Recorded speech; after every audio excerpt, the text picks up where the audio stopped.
सुनैना बहुत गरीब होती है और अपने माँ और बाबूजी के साथ रहती है। सुनैना ने अभी तक गैस चूल्हे पे खाना नहीं बनाया था और वो लकड़ी के चूल्हे पे खाना बनाती थी। एक दिन सुनैना की माँ उसके बाबूजी से बोलती हैं, सुनैना के बाबूजी, अपनी तो ज़िंदगी गरीबी में कट गई। मैं नहीं चाहती हमारी बेटी सुनैना भी हमारी तरह गरीबी में ज़िंदगी गुजारे। हाँ कमला, तुम सही कह रही हो। अपनी तो ज़िंदगी ऐसी ही गुजर गई। हमारी सुनैना तो अभी छोटी है। क्यों ना हम सुनैना की शादी कोई अमीर घर से कर दें। क्या मालूम हमारी सुनैना की ज़िंदगी में खुशियाँ मिल जाएं और वो अपनी ज़िंदगी खुशी से गुजारें। सुनैना के बाबूजी सुनैना का रिश्ता एक शहर में कर देते हैं। सुनैना के ससुराल वाले बहुत मालदार थे। कुछ ही दिनों बाद सुनैना की शादी हो जाती है और अपने ससुराल पहुंच जाती है। शादी के अगले दिन सुनैना की सास बोलती हैं, सुनैना बहू, हमारी परंपराएं पहले से चलती आ रही हैं। हमारी नई बहू जो आती है वो 7 रंग के खाने बनाती है। तुम भी किचन में जाओ और 7 रंग के अपने हाथों से खाना बनाओ। बहू, मैं जानती हूँ तूने इतना खाना तो अपने मैके में नहीं बनाया होगा।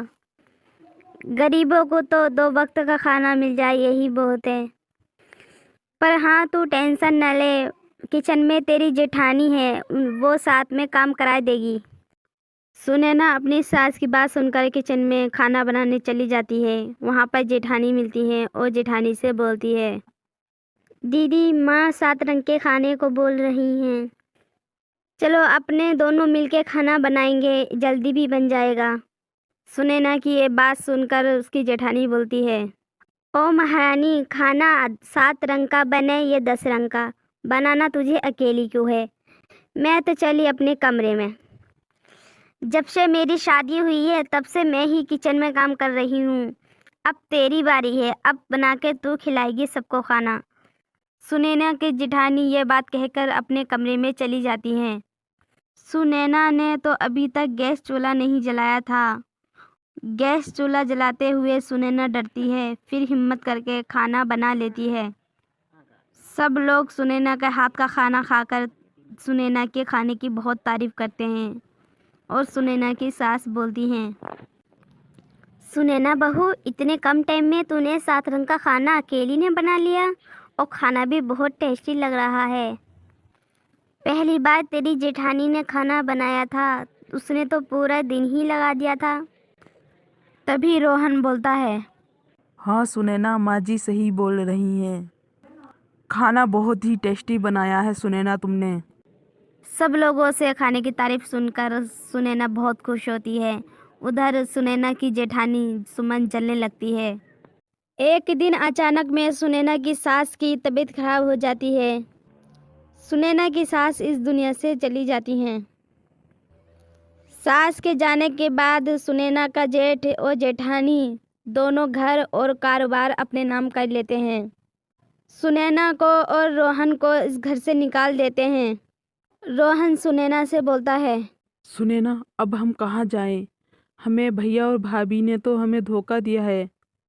माँ ऐसा कभी नहीं कर सकती, सारी चीज़ भैया के नाम नहीं कर सकती।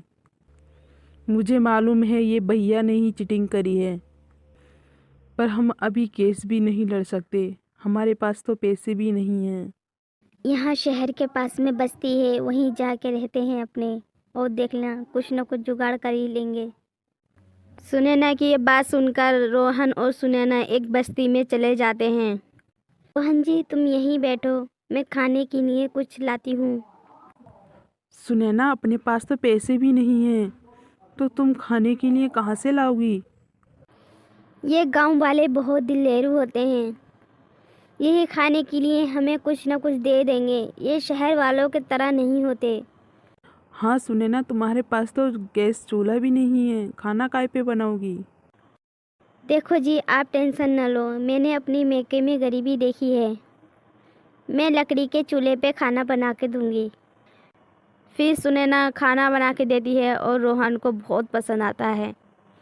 सुनैना, तुम खाना बहुत अच्छा बना लेती हो। और ये जो तुमने लकड़ी के चूल्हे पे खाना बनाया है ना, इसमें तो खुशबू ही अलग है। क्यों ना तुम ढाबा खोल लो।